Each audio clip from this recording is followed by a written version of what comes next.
I'm Ian Curry, this is Chasing Cars, and beside me is an American icon on Australian shores, the Ford F-150 full-size pickup. It's Ford's response to the very strong selling Ram and Chevrolet Silverado full-size pickups already on our market, and the soon to be joining them Toyota Tundra. And like those vehicles, it has been re-engineered right here in Australia. And it's not some simple hatchet job where the steering wheel is just moved from the left-hand side to the right-hand side. No, these are fully re-engineered vehicles. Ford has shown us around the workshop in RMA in Melbourne, and the engineering job is absolutely extreme. The amount of work, investment, and the sheer scale of the job involved is next level to really make sure that these things are factory good. In fact, the motto is to be as good as left-hand drive coming out of the American factory or better.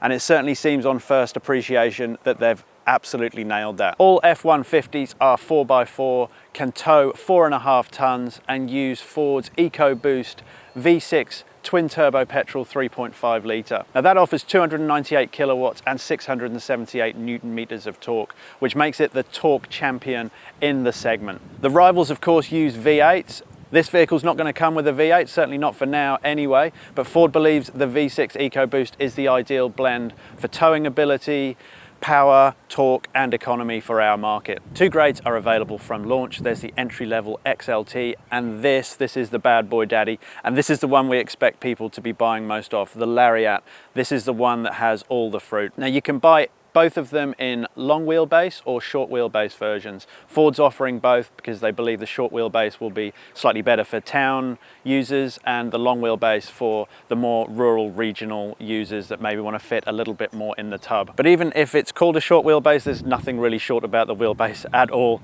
And these things are 5.9 meters long in short wheelbase guys and an incredible 6.2 meters long in long wheelbase guys. That makes it almost a full meter longer than a Ford Ranger. So good luck parking one of these things absolutely anywhere. When we consider the amount of work that has gone into these absolutely huge vehicles, the price maybe isn't as high as you might think. The XLT entry level is $107,000 before on roads. This Lariat is $140,000. So a significant price leap into these, but as you'll see when we go inside, the luxury level is much, much higher. It costs an extra $1,000 to move into the longer wheelbase versions, which again seems very good value to get that extra 300 millimeters in the tub. When cars come over from the States and get the right-hand drive conversion, it's very tempting to look at the prices, what you'll pay in America next to what you'll get in Australia.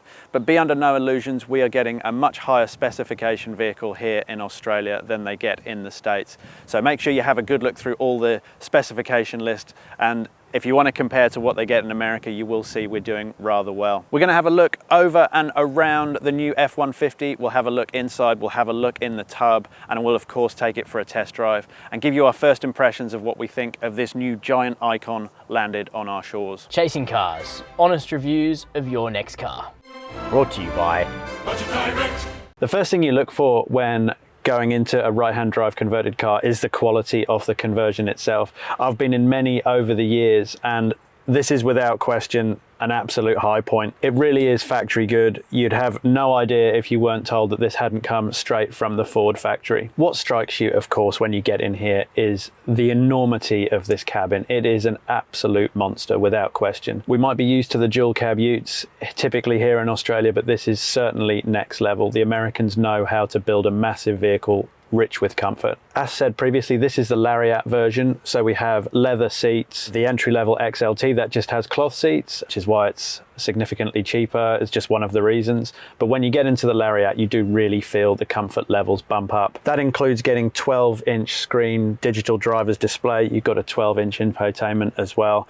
They're replacing the 8-inch jobs that are in the XLT. Electric seats, 12-way for the driver and passenger. These are heated and cooled as well. What I really like what Ford Australia has achieved here is they've made sure all my buttons, my screens, my controls are optimized for right-hand drive use. I'm sure we've all seen vehicles where that isn't the case, and the buttons you need most are way over here. But if you look, here's my drive modes, right and easy access. I've got my trailer control, my brake sway control, and even little things like Obviously the driver's climate is closer to hand here, and things that I'd maybe use less, like the USB ports A and C over here closer to the passenger. It's the same with the digital driver's display, all optimized again for right-hand drive, and the menus here, just making sure everything's prioritized over to the right-hand side. Real good attention to detail. Now, certainly when it comes to space, it's just monumental. There is storage absolutely everywhere. My doors are like cupboards. Anything I want to take with me, be it drinks, bottles, food, snacks, books.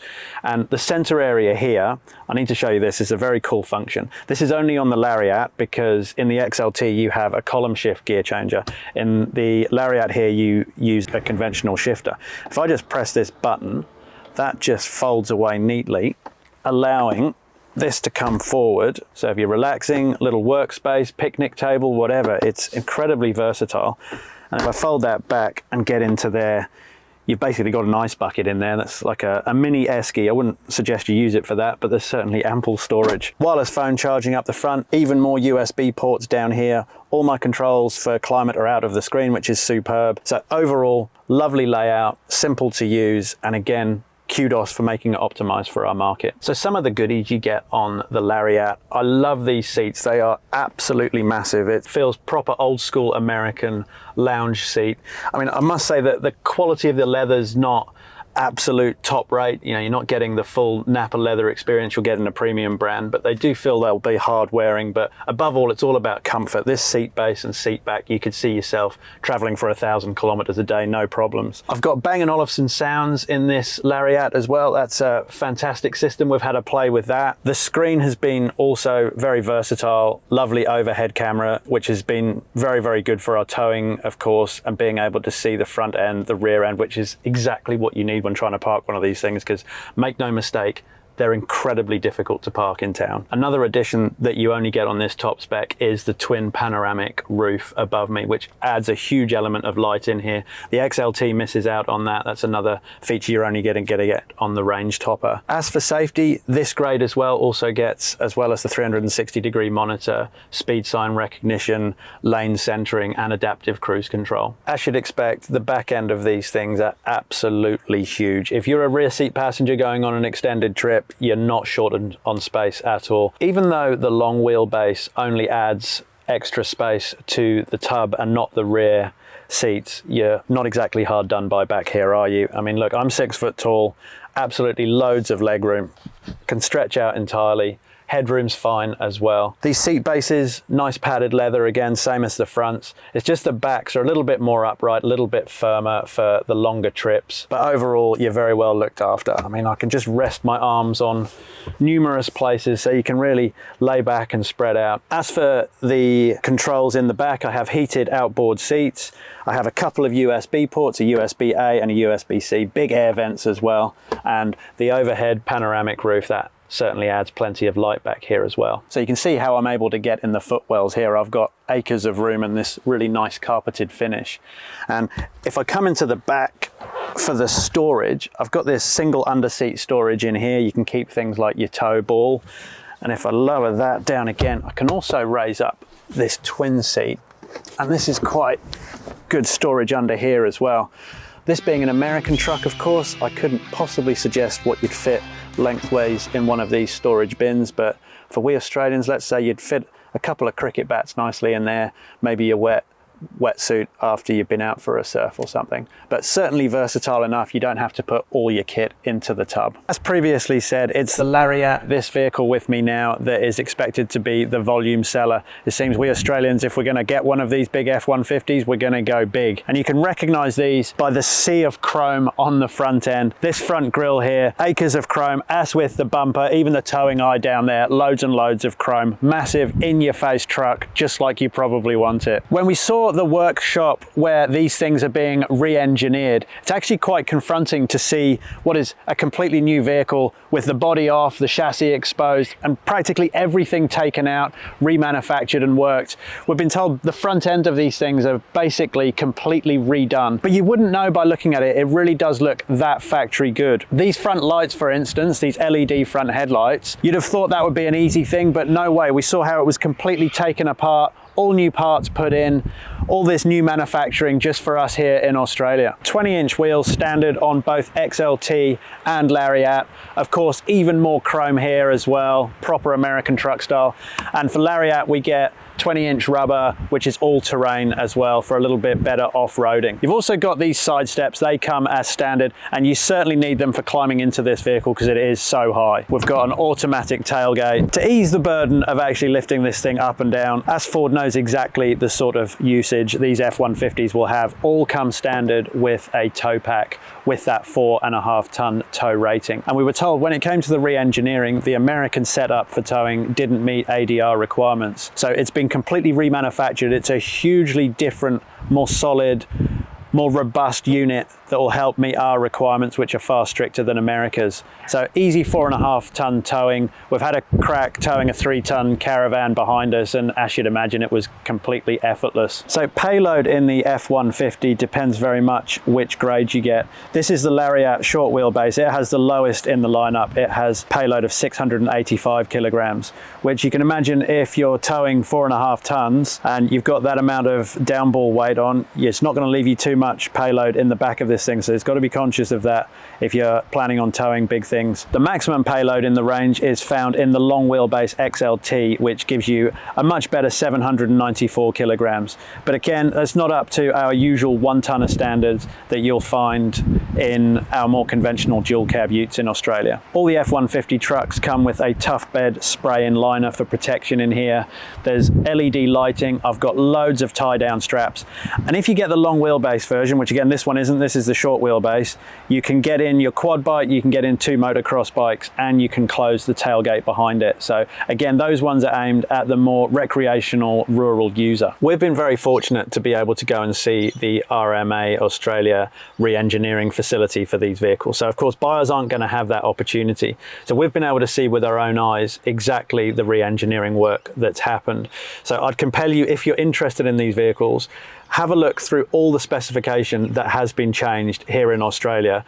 I've got a list because it's so exhaustive that I'll read from. There's a new magnesium cross-car beam just behind this dashboard, which again, all this is new dash and instrument panel, that's all been redeveloped as well. The modified steering rack has come from the Ranger Raptor. There's numerous new wiring harnesses, new right-hand drive gear shifter, new brake pedal assembly, new brake lines, new climate control system, that's all been ripped out and redone. That's a huge job. New exterior mirrors, the new wipers and motors, all these things have to be thought about. There's a more robust tow bar assembly, as we've seen, completely reworked headlight assembly, new carpets, all the electrical parts of the seats have been redone when they were moved over, new door trims, new switches. Then there's the human machine interface, that's us actually connecting with the vehicle itself. And it's insane how much they've done there as well. All the navigation, for instance, that's been given an Australian voice rather than an American one. The sync connectivity, which we're familiar with, that's been Australianized and right-hand drive specific. There's a display cluster, the climate switches, audio switches, all tailored for us here in right-hand drive. The work carried out, it's absolutely huge. And as I've already said, I'm so impressed with what they've done here. It really does feel factory good. So I just want to show you this very cool function. This is called Pro Trailer Assist, which is standard on the F-150. And this is ideal for those of you that maybe don't like the conventional way of towing and need a little bit of extra assistance. So how this works is I'll press my Pro Trailer like this. Is the trailer connected? Yes, it is. And then I'm able to toggle into here and show that I've got a trailer attached. And this shows me a really good overall view of where exactly I want to back into. And then if I move it into reverse gear, and then what I do is I take my hands off of the steering wheel, and then all my controls are just done through this little toggle, and you can see how that'll just move the steering wheel for me. And if I want the boat to go left, all I have to do is turn this toggle slightly to the left. And so it'd be great for fine tuning if I do the throttle and the brakes myself, but the steering is just done with this little toggle. And then I can just release. I've gone a bit too far, so I can just knock it back to the right. And then if I know all the way to the right, I can just squeeze it in perfectly where the cone is, just where I wanted it. So I'm in the range-topping F-150 Lariat long wheelbase. So that's the most expensive one you can buy at $141,000 before on roads. Now, I suppose the biggest fear that you'd have with any vehicle that's been right-hand drive converted, even though we can safely say these are properly re-engineered, is that you've got the fear that there'll be rattles, squeaks, bumps and groans. But on our initial drive, there's nothing like that at all. There's nothing to be fearful of. It really does feel like a proper factory-built vehicle, which in reality it is after what we've seen here in Melbourne. A compelling reason for buying an F-150 is, of course, the extreme comfort. And Americans and their pickup trucks, there really is nothing else quite like them.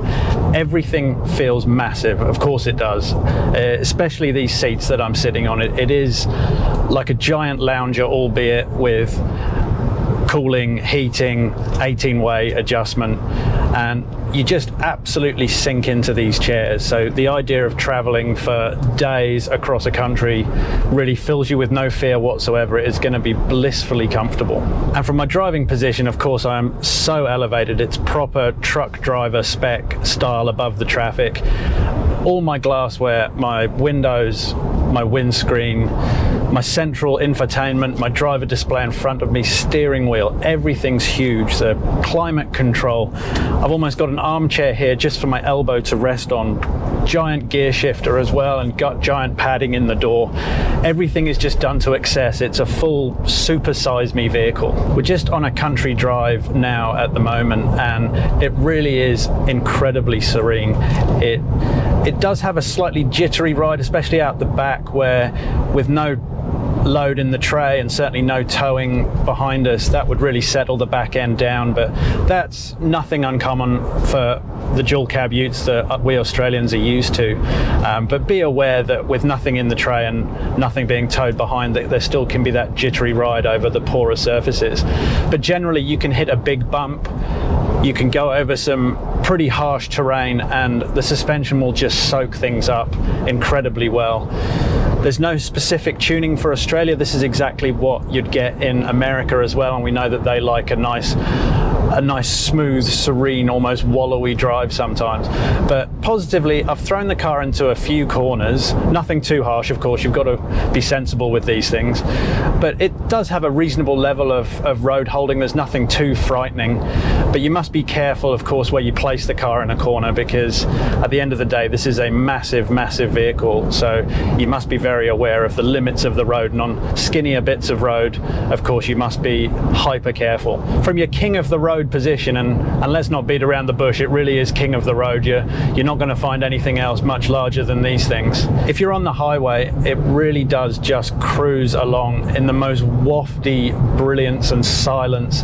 You barely hear a peep from that 3.5 litre V6 until it's called upon. It really is just whisper quiet when you're cruising. Ford Australia claims it's got agility and nimbleness, which is a bit of a nonsense. Obviously, Ford, you need to get back to a Fiesta ST for that sort of thing. But I can kind of see where they're coming from. It's not totally agricultural, and it's not going to feel like a complete road train. But at the same time, we must remember with the long wheelbase we have here, it's a 6.2 metre long vehicle and weighs 2.5 tonnes before we even get passengers and some load in the tray. So be under no misconception, if you're coming from an SUV into one of these things, there will be a completely different drive experience. It really is a truck, no matter what Ford Australia tried to tell us. Interestingly, RMA, the team that have remanufactured this vehicle, and Ford Australia decided to use the Ranger Raptor's steering rack in this. That's not what you get in the American F-150s, but they deemed it an ideal fit for this vehicle when it came to the conversion process. And they're talking about it being having more steering feel than the American version, which I can well believe, but at the same time, don't go expecting Ranger Raptor levels of steering feel, which is of course a lot weightier and designed as a race truck, really. This one's certainly erring more towards the long distance cruiser. So it is very lightweight steering, which absolutely fit for purpose, you could argue. Certainly around town when you're lugging this giant heavy thing, it's a nice light easy thing to maneuver. But of course, the kind of turning circle we normally associate with large ships. The 10-speed auto gearbox is of course something we're very familiar with. We get it in the Ranger and the Everest, of course, and in this application again you've got so many cogs to choose from, and in general it just shifts through everything rather seamlessly. We've had a few little clunks at low speed just as it almost comes to a stop, but again you're dealing with a very heavy vehicle here and we'll forgive it that sort of thing. What would be a nice addition would be some steering wheel paddles, especially as we're paying $140,000 for this particular version. That would be a nice thing to have. Also, there's no head-up display. Again, I think that would be a really useful addition for this vehicle. I believe it'll be coming in the model year 2024. We'll have to see how Ford Australia deals with converting the model that will be coming in America next. But of course, that will mean re-engineering again. There'll be more wiring loops, I'm sure, to deal with there, more adjustments to the dashboard. So there's going to be a constant evolution, we'd imagine, of what gets done here in Melbourne compared to what's coming out of Dearborn. If you're looking for this sort of size vehicle, of course, right now you've got the Chevy Silverado, you've got the Rams, and at some point in the future we expect to have the Toyota Tundra as well with its V6, and that's what this Ford F-150 has. It has the EcoBoost 3.5 litre twin turbo V6 petrol. So you might lament the V8 that you get in the Chevy and the Ram, but certainly in terms of power and torque, you're really missing out on nothing there. We've got 298 kilowatts and an incredible 678 Newton meters of torque, and that torque figure makes this vehicle the leader in its class, and that engine goes across every F-150 that is coming into Australia. It certainly is real easy power. If I put my foot down, there's a nice slow build, and then what takes you by surprise is the speed it actually achieves really rather quickly for such a heavy vehicle. There's that almost V8 large displacement like surge of power that just keeps on building. It's a very linear power delivery, and you can have a play with the drive modes. There's a sport mode which I'm in at the moment, that just makes the throttle a little bit more responsive. You can tell it's holding the gears a little bit longer. It's aware that I want performance on tap as opposed to outright economy right now. What you might miss, of course, is that lovely V8 growl that just feels so at home in a big American pickup truck. Again, I don't miss it a great deal because I just believe that these twin turbo V6s are probably the best all round that you can get in a car like this for Australia. But don't get me wrong, there isn't quite the oral excitement that you'd get from the Chevy or the Ram when you plant your foot and you get that lovely V8 rumble. But in general, could the V6 sound a little bit more lively and fruity? Yeah, I suppose it could, but at the same time, if you're doing your cross-country cruise, you're probably going to prioritize refinement, smoothness, and a quiet cabin, and that is certainly what you get here. Another benefit of the V6, of course, is a slightly more efficient powertrain. 12.5 litres per 100 kilometre, that is Ford Australia's official quote for these things, and we've been seeing pretty much exactly that on our test drive, which is impressive indeed. And you can imagine that that figure will fall a bit if you are on a longer trip, especially if you haven't got anything being towed or anything in the back. It's also got a long range fuel tank, 136 litres I think it is, so you'll be looking at about $300 at the current petrol fuel price. It'll be about $300 to refill one of these things, which will hurt, but bear in mind that that will probably take you about 1,100 kilometers with that 12.5 litres per 100 kilometer economy figure.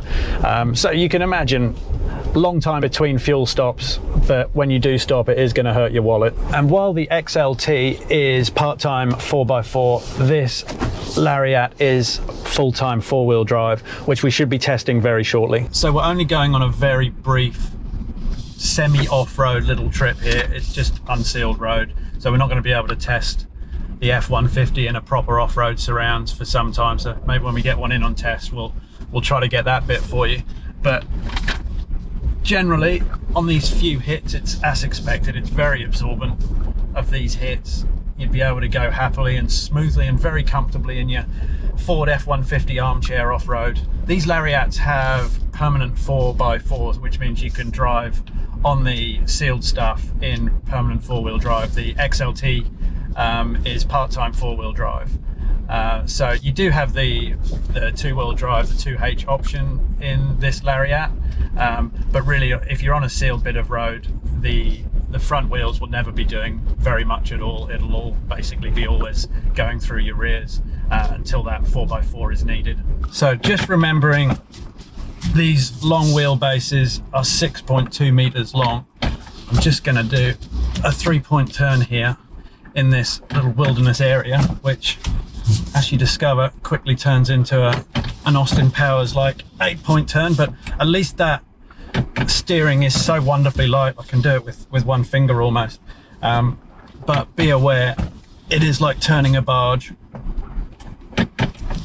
And there we go. At least we've got lots of cameras. I've got an overhead camera, I've got the 360-degree bird's eye camera, and I've got the front camera. So it is at least a safe thing to do. So that's our first taste of the F-150 truck. And I must say, what has impressed me most was the manufacturing facility that we saw at RMA in Melbourne. This is not some basic job. This is a massive re-engineering project that must have cost an absolute fortune for Ford Australia to do. That translates to an incredible feeling cabin that does look and feel factory good. And the drive as well, very impressive. It's a smooth riding thing. You'd like to take this thing across the country and tow anything you fancy behind it. I'd love to know your thoughts on the vehicle. I'd love to know your thoughts on what it feels like to have a V6 rather than a V8 in this segment. I'd love to know your thoughts on the pricing as well. It looks quite competitive to me.